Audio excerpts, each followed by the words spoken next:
This is the same basic presentation that I gave at USHA, and I'm just trying to get more word out on what the USDA is doing in respect to EIA. Let all committee members, stakeholders know that we are aware of EIA regulation, the topic of EIA, and are looking at those concerns. And so for my presentation today, I want to give a brief overview of some of the history behind. Now, the history goes way back further than I have ever been around for EIA, many, many years. And there's a lot of feelings on both sides of the coin on EIA. And that's understandable. I mean, it's a huge topic. Go over some of the outreach activities that we've been doing and kind of just give some concepts. We are working on an EIA rule. It is in the regulatory writing process. And so I can't actually give you exact language that's in there, but we can go over the concepts and what it does and where it goes from there. So back to things that happened way before me. Way before I became an equine program, interim equine program manager, and way before I even was probably in vet school even. EIA has been a concern for many stakeholders, and it's traditionally been kind of managed by the states. When we look at the EIA regulations we have today, what do we have? We have regulations on EIA testing in laboratories, and we have EIA regulations on movement of reactors. There is no other regulations in the CFR. Pertaining to EIA. So with that, we have other guidance documents like our uniform methods and rules, but yet it's not codified. It's not in the CFR. It's not the rule. It's not the law. It's just a guidance document in a way. And so there was a resolution in 2006 asking that UMNR that many of you have worked with, that were part of in development, that we worked with stakeholders on to get that put in the CFR. And that was a 2006 resolution. There were resolutions before that to create more of a risk-based program, to standardize and simplify testing movement requirements. Well, when I got this task given to me, I kind of took both of those resolutions and tried to make something in the middle. It's hard to please everybody. It's hard to write something that'll fit every little thing. So I tried to make something that was in the middle. And so to give you progress where we are today, we are in the rulemaking process. So we are actually drafting the rule.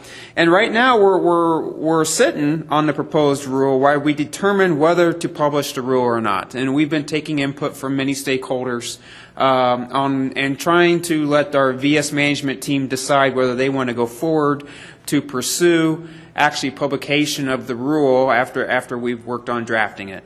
And that's where we currently are today. Is in that process, and it's on somebody's desk waiting to be looked at. So the EIA, what does this rule do? And I'm going to go through every one of these bullets and more to try to explain what they are in more detail here pretty on. But it's a comprehensive rule, so I'm going to explain what I mean by comprehensive here in the next slide. But it creates flexibility because times are going to change. Equine industry is definitely changing, and we just heard on the biosecurity issues. Standardizes movement requirements, which was some of the requests from the previous USHA committees. It develops national standards. Whether they're right where we need to be today, they're a start. And it standardizes some of our testing that happens today. So when I say comprehensive, what does that mean? That means this rule will cover everything within EIA. It's things that we haven't had in the rule before. It basically takes that UMNR and puts it into a CFR portion. It covers interstate transit in a flexible way. It covers exposed equine, which has never been in the CFR before on how to handle exposed equine. It covers reactor equine and opens up our options to handle reactor equine. It covers it also covers accreditation requirements, things that I know many state veterinarians have had issues with for a long time. How do we handle accredited veterinarian issues? How do we handle accredited veterinarian testings? How do we handle the forms that they're filling out? There are many things that from the federal standpoint, we've had to rely on the states to handle, dealing with multiple issues, dealing with some of those accreditation things. Creating flexibility. This rule allows for flexibility in the fact that instead of saying, proposing that all equine must be tested prior to interstate movement, we give by A, B, C, D, we actually just give the all equine must be tested prior to interstate movement per the administrator's discretion. This allows you to make changes in the future. This allows some of those risk-based concepts to come in a long ways down in the future as industry wants things to change. But for now, we're starting with the standard point of trying to standardize everything to say all equine must be tested per the administrator within 12 months. Although there's states that vary from that, yes, but it's a start. It allows us to start opening up that flexibility.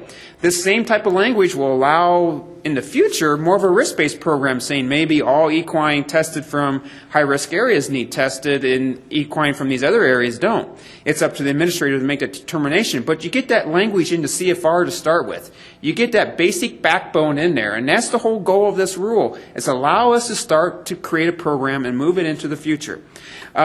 So all those standards that the administrator will prescribe would be in this uniform standards document that would be backed by the CFR. So we have the CFR to back our uniform standards document, which currently isn't there today. It also allows for more local control and more state decision process. So instead of defining what exposed equine is, this rule would say it exposed equine is left up to as that determined by the local jurisdiction. So use your science, use your epidemiology, use your background, use your training to determine what an exposed equine is. So it creates options for exposed animals, saying it's basically the state and federal epidemiologists have control to determine what exposed equines are. You guys are there in the field.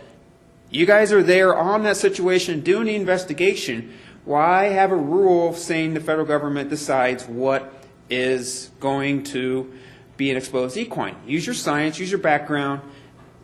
You're out in the field. You determine what the exposed equines are. Was there sharing of tack? Was there sharing of needles? Is it in the middle of the winter so there's no flies around? There's a lot of different variables, and to try to write a CFR regulation to count all those variables doesn't allow us to use our minds and our scientific background.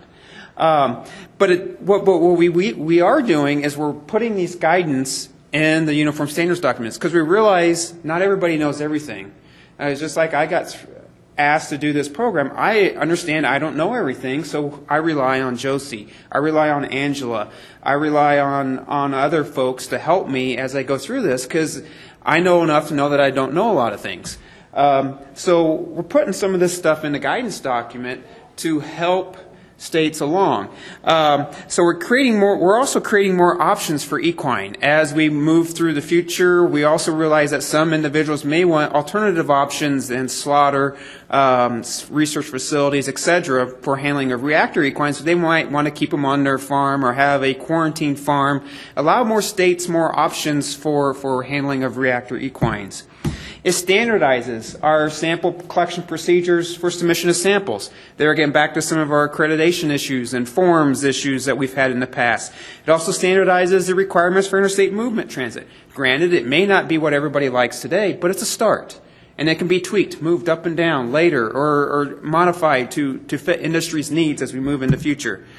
It's flexible, and it provides flexibility for EIA testing abilities in the future. What happens if there's a new test coming on in the laboratories 10 years from now, 20 years from now? I can't predict the future. And technology changes faster, and we need to have the CFR be able to account for that changing of technology. It takes many years to get a regulation involved. It can take 7, depending on where the priority is of the rule, it can take from 5 years to 10 years to get a rule in the CFR. At today's processes, by the time it gets through everything and where it sits on the tier category on how important it is to get in this.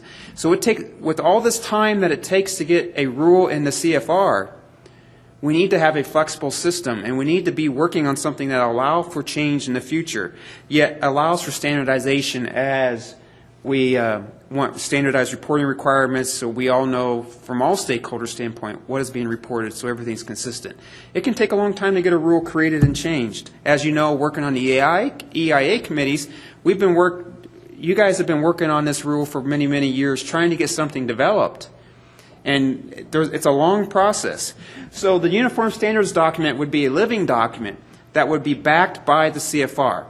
And it would provide the information on the current rules and regulations. It would list all those administrator requirements that can be changed per stakeholder input.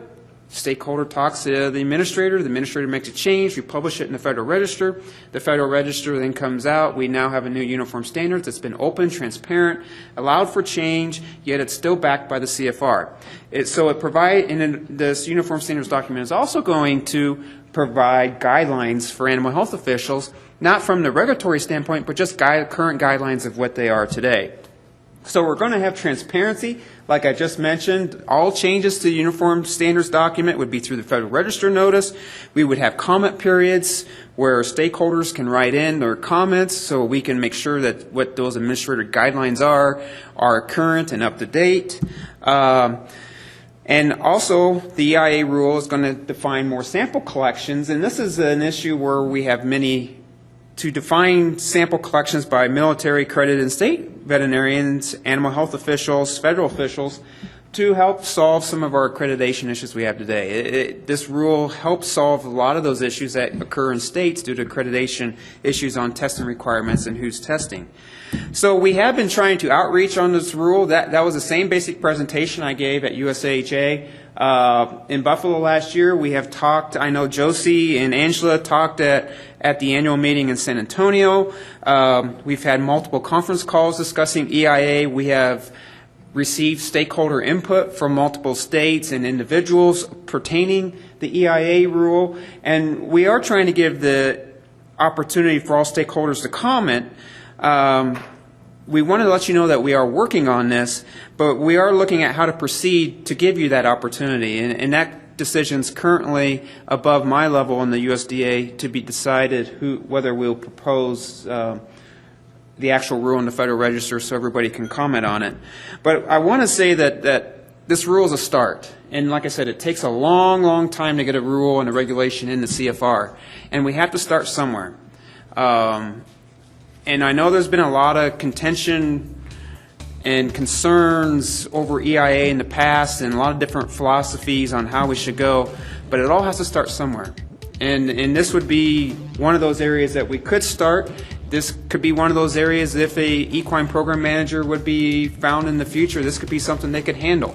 As if industry is looking for more representation and more funding for equine programs, their job is going to be to write equine rules for the industry to handle a lot of those. And this could be something they could go to work on to make this evolve and change something that fits your needs into the future.